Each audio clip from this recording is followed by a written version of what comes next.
Bonjour, je suis Lionel Boyot, je suis ingénieur de formation, gestionnaire de projets au sein du Clean Hydrogen GU, principalement pour des projets de transport, voitures, bus et applications maritimes, les ports et les bateaux, tous ces véhicules utilisant l'hydrogène propre au sein d'une pile à combustible.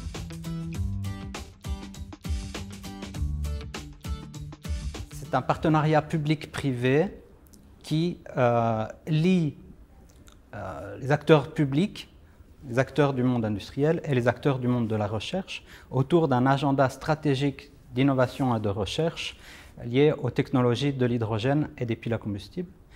Il y a un budget de financement disponible de 1,2 milliard d'euros sur la période 2021-2027 pour aider à l'émergence des solutions techniques liées à l'hydrogène. C'est-à-dire que tous les ans, nous lançons un appel à projet de 100-200 millions d'euros pour différents sujets sur les technologies de l'hydrogène.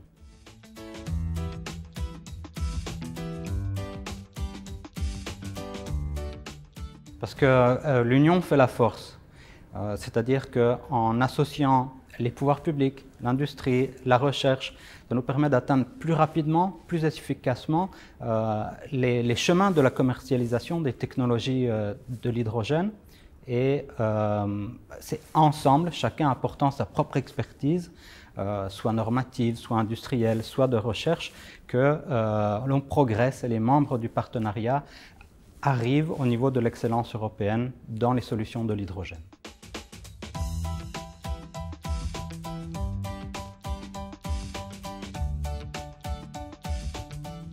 Alors, c'est très simple. Pour aller plus loin, c'est mieux d'y aller ensemble. Et donc, le partenariat, c'est ce qu'il offre, une plateforme d'échange, de collaboration entre une industrie de pointe et un secteur de la recherche de haut niveau qui vont s'associer pour explorer ces terres inconnues des problèmes, des freins à l'introduction des technologies de l'hydrogène. Et en se mettant ensemble, on y arrive plus rapidement et plus efficacement. Pour prendre juste quelques exemples, en France, il y a la recherche du CEA sur les piles à combustible, sur les réservoirs à hydrogène de Forvia, de Plasticomium, Symbio avec les véhicules Haikangoo dans le passé, Stellantis plus récemment, ou encore la flotte de taxis hydrogène et leurs stations de ravitaillement en région parisienne. Les bus de Pau, Auxerre et puis Toulouse ont en partie bénéficié du financement du Clean Hydrogen Partnership.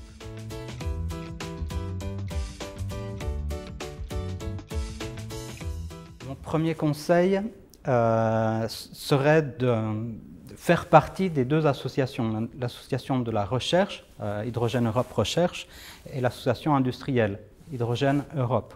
Pourquoi? Pour avoir un espace de décision vis-à-vis des financements à venir sur les technologies de l'hydrogène.